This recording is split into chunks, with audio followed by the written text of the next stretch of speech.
Bapa, kami bersyukur untuk hari ini. Kami percaya bahwa semua yang kami boleh nikmati hari ini, apa yang kami boleh kecap dan lihat hari ini, semuanya karena kemurahan dan kasih setiamu yang hebat atas kami. Terima kasih buat keajaiban demi keajaiban. Terima kasih buat kemurahan demi kemurahan. Kalau Ici boleh ulang tahun yang kedua hari ini, kami bersyukur karena Tuhan kami setia akan janjinya. Tuhan yang memanggil, Tuhan yang menyertai, dan Tuhan yang menyediakan semuanya. Segala kemuliaan hanya bagi nama-Mu Tuhan. Berbicaralah buat kami pagi hari ini, tumpahkanlah isi hatimu, berikanlah hikmat dan wahyu supaya firman-Mu boleh kami mengerti dan kami hidupi.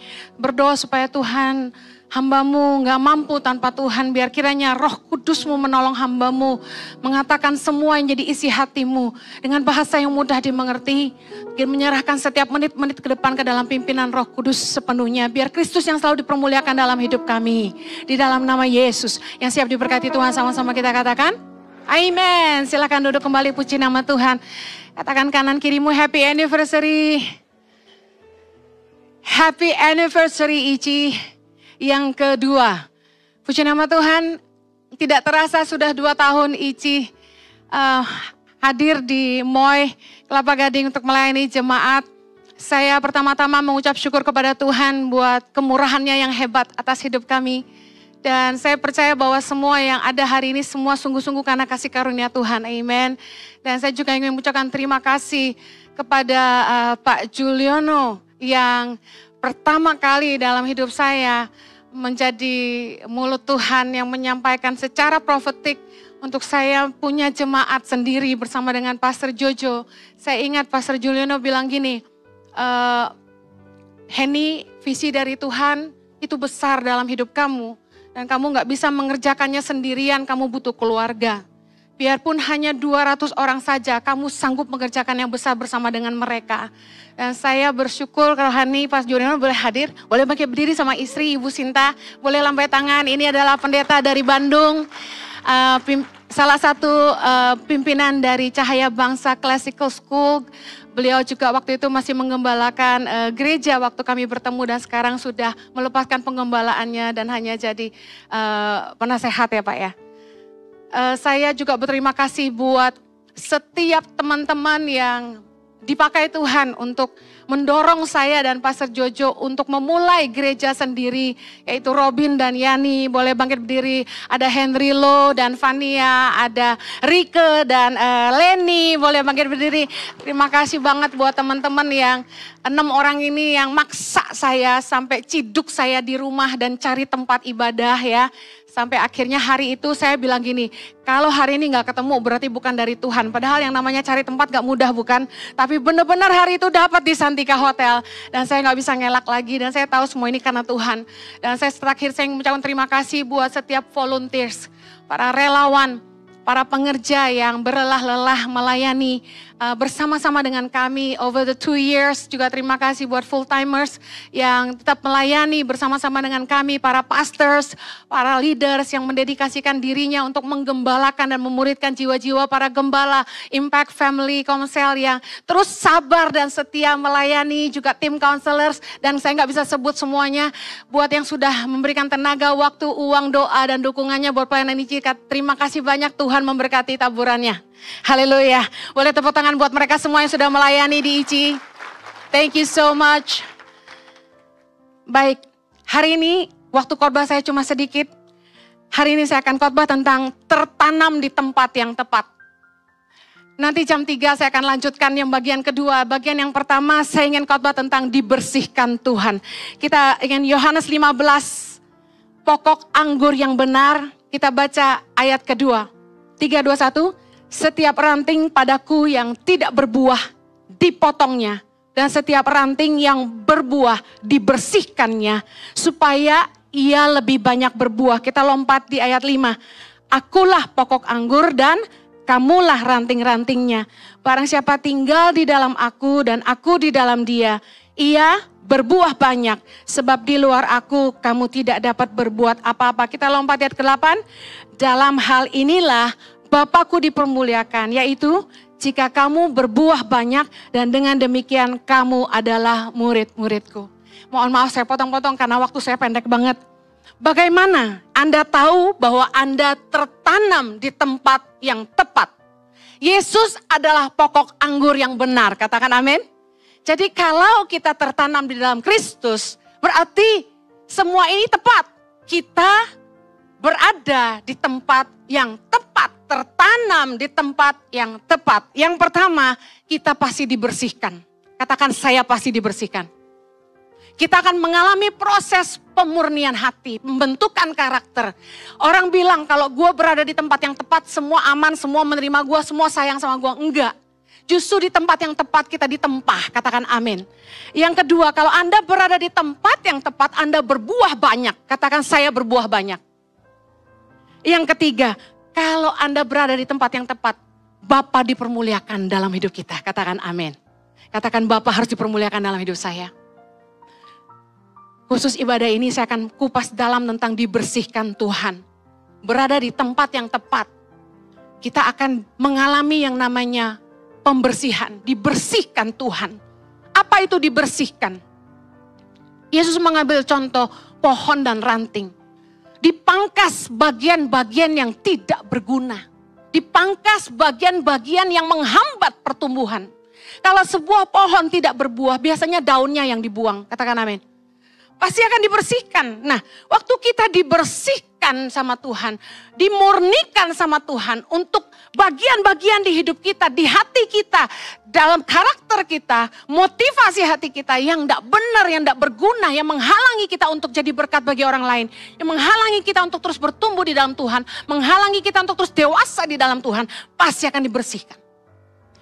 Kita akan mengalami yang namanya pemurnian hati. Motivasi kita akan diluruskan Tuhan. Dan itu tidak gampang. Yang namanya diproses itu nggak enak. Tapi itu yang akan memurnikan kita. Membentuk karakter kita. Dan membuat hidup kita berbuah banyak. Katakan amin. Dibersihkannya lewat apa? Dibersihkan yang pertama lewat gesekan dengan sesama. Di tempat di mana Tuhan menanammu, kamu akan digesek di situ. Kamu akan ngalamin panas. Saya tidak janjian sama Pastor Jojo, tadi pagi Pastor Jojo korban tentang ayat yang sama. Amsal 27 ayat 17. Besi menajamkan besi, orang menajamkan sesamanya.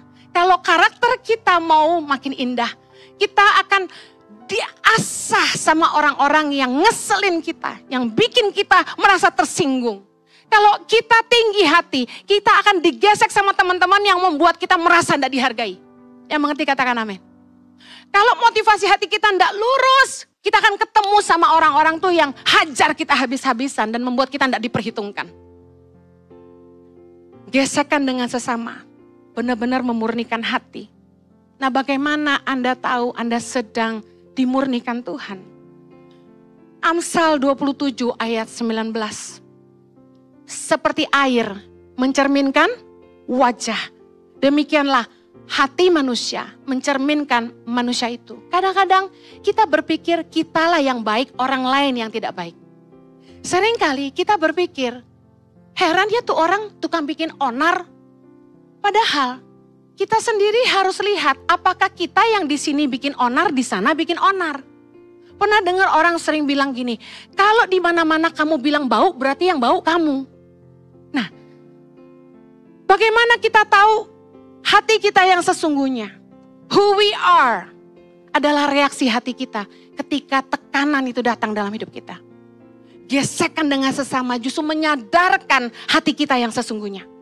Mari kita lihat Matius 12 ayat 33. Kita baca sama-sama. Yesus bilang apa? Jikalau suatu pohon kamu katakan baik, maka baik pula buahnya. Jikalau suatu pohon kamu katakan tidak baik, maka tidak baik pula buahnya. Sebab dari buahnya pohon itu dikenal.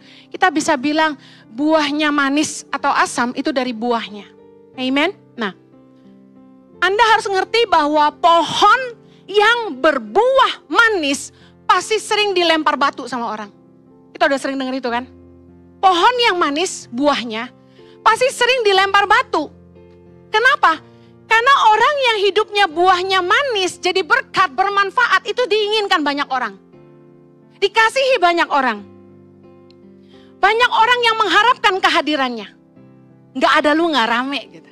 Nah, tapi masalahnya gini. Banyak yang suka sama kita, banyak yang terberkati sama hidup kita, tapi banyak juga yang iri. Waktu pohon itu dilempari batu, kan buahnya manis nih. Waktu dia dilempar batu, saya mau tanya, buah yang jatuh itu manis atau asam?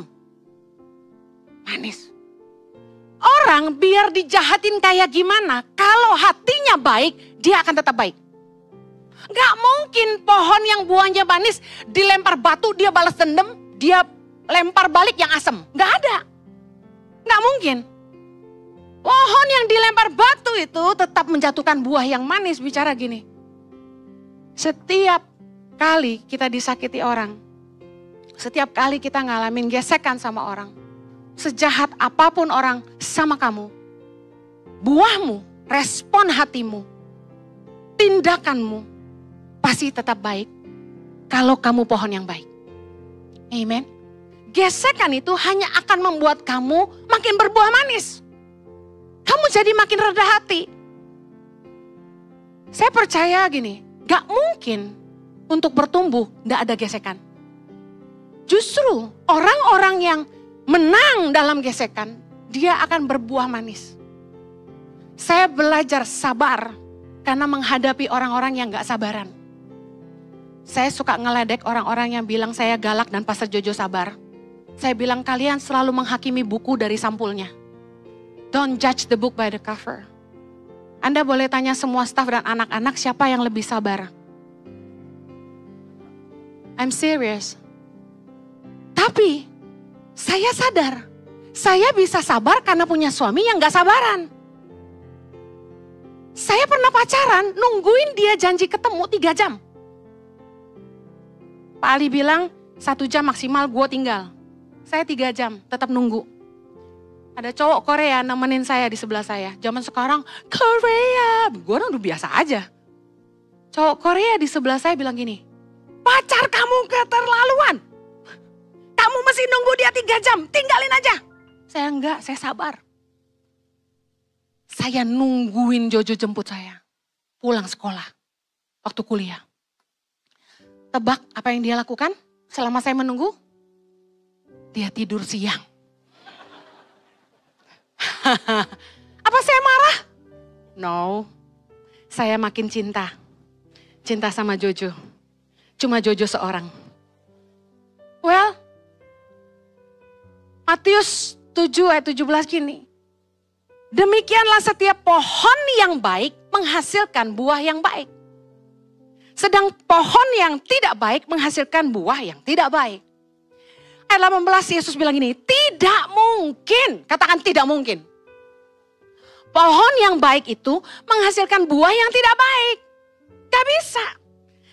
Ataupun pohon yang tidak baik menghasilkan buah yang baik.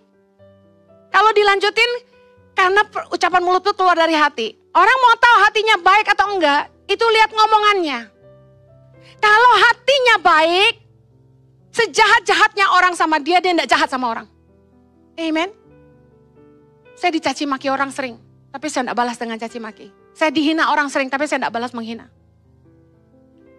Mari lihat, apakah buahmu semakin manis? Kalau buahmu baik, berarti kamu menang. Kamu mau diasah Tuhan. Kamu mau belajar lebih sabar. Yang pelit-pelit dikerjain. Supaya jadi belajar murah hati. Amin. Orang-orang yang bocengli suruh bayar. Biar belajar menabur. Gesekan harus terjadi supaya ada pertumbuhan dalam karakter kita. Yang berikutnya, proses Tuhan membersihkan kita. Itu melalui teguran dari orang tua. Teguran dari pemimpin. Didikan dari mentor. Itu yang menggesek kita dan membersihkan kita. Supaya kita lebih bersih. Ibrani 12 ayat 11, kita baca sama-sama. Memang tiap-tiap ganjaran pada waktu ia diberikan tidak mendatangkan sukacita. Tetapi duka cita. Tetapi kemudian ia menghasilkan, katakan buah kebenaran. Yang memberikan damai kepada mereka yang dilatih olehnya. Dengar baik. Waktu kita ditegur, waktu kita ditekan, waktu kita diperintah-perintah sama atasan, waktu kita dimarahi, nggak ada yang happy. Betul? Sakit, tersinggung. Waktu Ici berdiri tahun pertama, Banyak yang angkat kaki. Kenapa? Gesekan antar teman-teman pelayanan. Banyak yang tersinggung, gak suka ditegur. Ada leader yang mau kabur. Sampai saya panggil, saya nangis-nangis, saya bilang jangan pergi. Gesekan sama teman langsung mau angkat kaki. Ditegur pemimpin, pindah gereja. Saya bilang, satu kali, Pastor Jojo sama saya duduk sama leader suami istri. Pastor Jojo kalau sama pengerja super sabar. Cuma sama orang lain, dia super sabar. Dia duduk di meja dan bilang gini, serius aku gak sabar kalau sama orang. Sama yang bandel-bandel saya tegas. Pastor Jojo bilang gini, sorry lah, Henny gak bermaksud menyakiti kamu. Ayolah jangan keluar, kami butuh kamu di sini. Tetaplah melayani di IJ.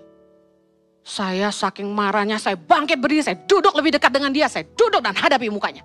Saya bilang gitu, stop, tunggu dulu. Pikir baik-baik sekali lagi. Kamu masih mau bertumbuh gak di sini? Kamu mau gak dipimpin oleh seorang pemimpin seperti saya? Kamu mau gak dididik, dimentor oleh gembala seperti saya? Karena saya tidak akan berubah hanya demi kamu. Karena standar kebenaran gak bisa diturunkan. Kalau kamu mau dididik, kamu mau tertanam di sini, kamu berubah. Kalau kamu tidak bisa terima saya sebagai gembala, kamu boleh melayani tempat lain. Bukan sombong. Orang yang tidak mau dididik, itu buang waktu. Saya tidak di sini untuk nyenangin hati siapapun. Saya di sini karena panggilan Tuhan. Amen. Banyak yang marahin saya, Bu Henny terlalu keras. Bodoh amat, lu mau berubah gak? Kadang-kadang orang Kristen bokamsut kok. Kata Pak Ali, iblis saja minder sama orang Kristen. Saya mengasihi semua pengerja. Saya mau mereka hidup baik. Istrinya nangis-nangis karena suaminya selingkuh. Masa didiamin? Ya enggak bisa. Hajar sama saya. Mau melayani lepaskan wewe gombelmu. Enggak ada lu tua bertiga apaan? Didikan dari pemimpin yang dalam ranah kebenaran akan menghasilkan buah-buah kebenaran dalam hidupmu.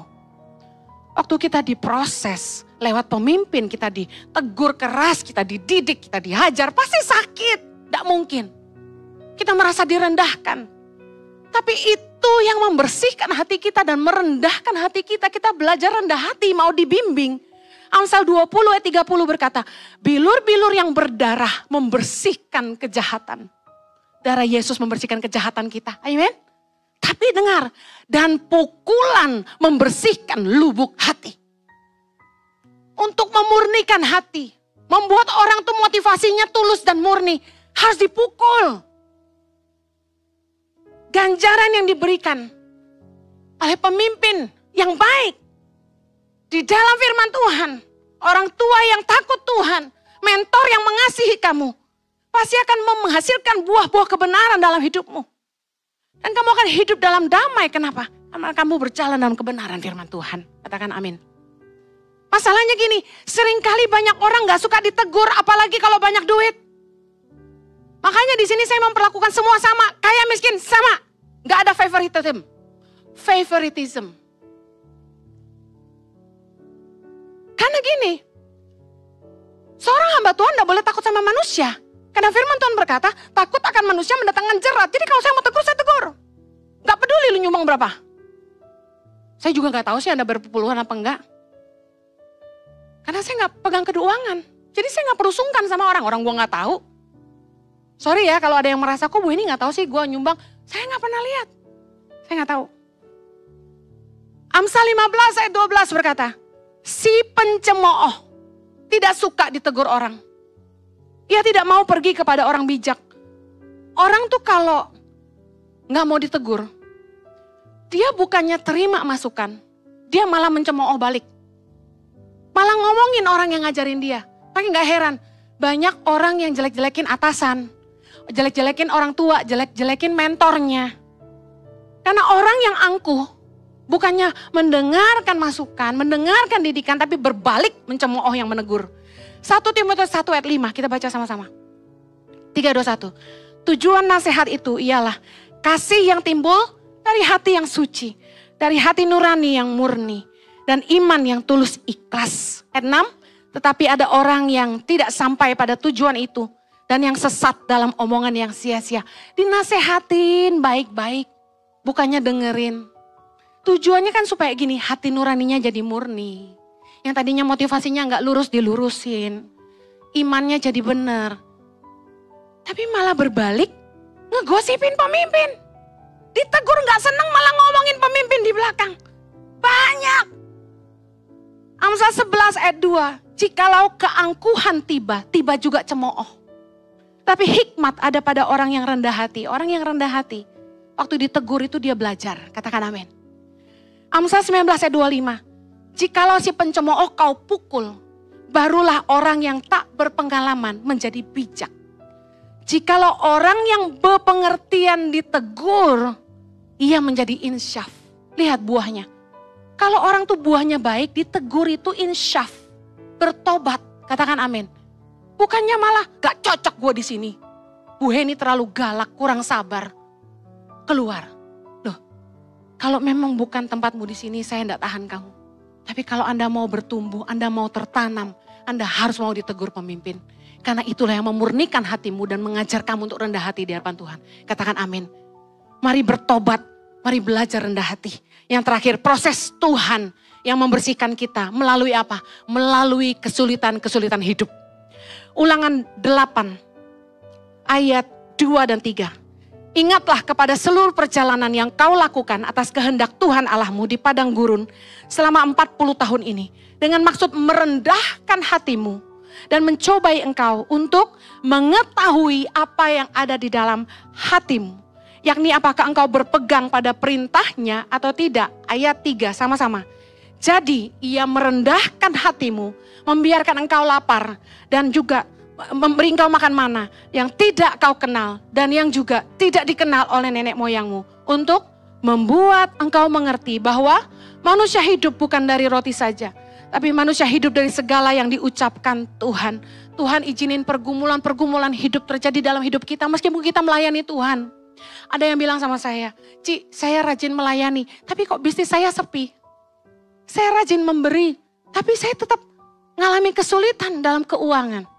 Pekerjaan saya banyak tantangan, pabrik saya nggak jalan. Saya jual aset lama banget gak laku-laku. Banyak yang bilang gini, kok makin saya ikut Tuhan sungguh-sungguh justru kehidupan keuangan saya morat-marit. Bisnis saya jungkir balik. Ada di sini yang ngalamin gitu? Makin sungguh-sungguh sama Tuhan malah makin diuji. Di sini ada nggak anak Tuhan yang sungguh-sungguh cinta Tuhan tapi nggak ngalamin problema dalam keuangan? Angkat tangan. Nggak ngalamin problema dalam bisnis, ada angkat tangan. Setiap kali saya duduk dengan pemimpin-pemimpin ICI, saya dan Pastor Jojo mendedikasikan waktu kami mementor, memuridkan. Karena kami percaya mengubahkan orang adalah pemuridan. Kami duduk dengan leader-leader ICI dua-dua. Kami kasih waktu 2-3 jam dan kami bahas. Bagaimana keuangan mereka, bagaimana bisnis mereka, bagaimana keluarga mereka, rumah tangga mereka, dan bagaimana keadaan anak-anak mereka, kesehatan mereka. Kami bicarakan semua. Dan kami pelajari dari mereka yang bersaksi kepada kami. Mereka ngalami tekanan dalam dunia usaha. Ngalamin masalah dalam keuangan. Tapi yang saya lihat gini, mereka tumbuh dewasa. Mereka lihat penyertaan Tuhan. Dan mereka belajar mengandalkan Tuhan. Dan melihat tangan Tuhan bekerja dalam hidup mereka. Amen. Kita gak akan pernah ngalami Tuhan. Kita gak akan pernah ngalami pertumbuhan iman. Menjadi dewasa tanpa mengalami perjumpaan dengan Tuhan. Dan mengalami tangan Tuhan menyertai kita. Amen. Justru lewat kesulitan-kesulitan hidup kita bertumbuh. Saya mengalami pertumbuhan yang pesat dalam hidup saya justru di saat saya ditinggal orang tua saya. Justru di saat saya harus berjuang buat hidup saya. Ketika saya harus sekolah Alkitab dan kerja sendiri, cari duit sendiri untuk bayar kuliah saya. Ketika saya dipanggil Tuhan pulang ke Indonesia, saya tidak takut. Januari 2006, karena apa? Karena saya pernah mengalami pertolongan Tuhan yang sangat banyak di hidup saya. Justru pengalaman-pengalaman dengan Tuhan kita alami di lembah-lembah kegelaman. Dan disitulah kita punya iman. Dan kita tidak bisa menyangkal bahwa Tuhan tidak ada karena dia terlalu nyata dalam hidup kita. Keajaiban yang bekerja dalam hidup kita terlalu hebat. Sehingga ketika kita menghadapi tantangan ke depan kita percaya dia beserta kita. Immanuel, amen. Proses pergumulan hidup diizinkan Tuhan. supaya membersihkan hati kita dari Mesir. Hidup-hidup dalam dosa, hidup-hidup masa lalu kita yang penuh dengan kekelaman. Tuhan mau cuci itu dari hidup kita, mau bersihkan kita. Kemudian dia membuat kita belajar mengandalkan dia. Manusia hidup bukan dari roti saja, tapi kita hidup dari kebenaran Allah. Tuhan membuktikan dia setia ketika kita taat akan firman-Nya. Tuhan memelihara hidup kita. Dan supaya kita belajar taat kepada Tuhan dan mengikuti jalan-jalan dunia. Saya percaya gini, waktu kita sungguh-sungguh tertanam di sebuah tempat yang tepat, bukan rasa nyaman, tapi gesekan. Bukan pujian, tapi teguran. Bukannya kelimpahan, tapi kita akan ngalamin proses kesulitan. Tapi kalau kita menang dalam 3 area ini, kita akan melihat buah yang manis lahir dari hidup kita. Kita akan lihat iman kita bertumbuh, dan kita akan melihat tangan Tuhan menyertai segala yang kita kerjakan. Tapi kita harus terus kuat di dalam Tuhan. Tertanam komitmen, mendedikasikan hidup kita. Sampai melihat buah-buah itu ada di hidup kita. Amen. Saya akhiri dengan sebuah kesaksian. Pengerja-pengerja full-timer ICI yang pertama kali bekerja sama kami terkejut ketika dipimpin sama seorang Pastor Jojo yang begitu tegas, dinamis, yang gak kenal kata gak bisa. Mereka tertekan, mereka stres, curhat sama saya. Lalu saya bilang gini, ikuti saja, karena dia pemimpin. Kamu akan lihat kapasitasmu diperbesar. Semua lelah yang kerja sama suami saya. Sampai ada joke di antara full time begini. Kalau mau kerja sama ICI harus bisa belah lautan. Kalau mau kerja sama Pastor Jojo harus bisa belah lautan. Tapi saya kasih tahu. Lihat balik 2 tahun lalu. Sampai ke hari ini. Pemimpin-pemimpin ICI jauh lebih baik. Mereka jauh lebih excellent. Mereka jauh lebih setia. Kapasitas mereka yang tadinya gak bisa jadi bisa. Jangan cari rasa nyaman dalam ikut Tuhan. Amen. Karena Yesus berkata, barang siapa ingin mengikut aku, harus menyangkal dirinya, ikut salibnya, dan ikut aku. Yang mau setia ikut Tuhan sama-sama, katakan amin. Kita berdoa sama-sama. Bapa di sorga, kami bersyukur kalau kami boleh tertanam di tempat yang tepat. Kami bersyukur kalau di komunitas ini kami boleh lihat perubahan hidup. Jiwa-jiwa mengalami Tuhan, diselamatkan. Setiap bulan kami lihat banyak jiwa yang dibaptis terima Tuhan. Kami bersyukur buat pertumbuhan karakter, pertumbuhan rohani, dan juga berkat-berkat yang Tuhan tumpahkan dalam hidup setiap orang-orang yang tertanam di ICI. Tuhan, kami mengembalikan segala kemuliaan hanya bagi-Mu. Berdoa agar setiap kami yang ada di sini, kami mau tetap setia kepada tempat di mana Tuhan menanam kami. Sampai kami lihat janji-janji Tuhan digenapi di dalam nama Yesus. Yang siap diberkati Tuhan, sama-sama katakan, amen.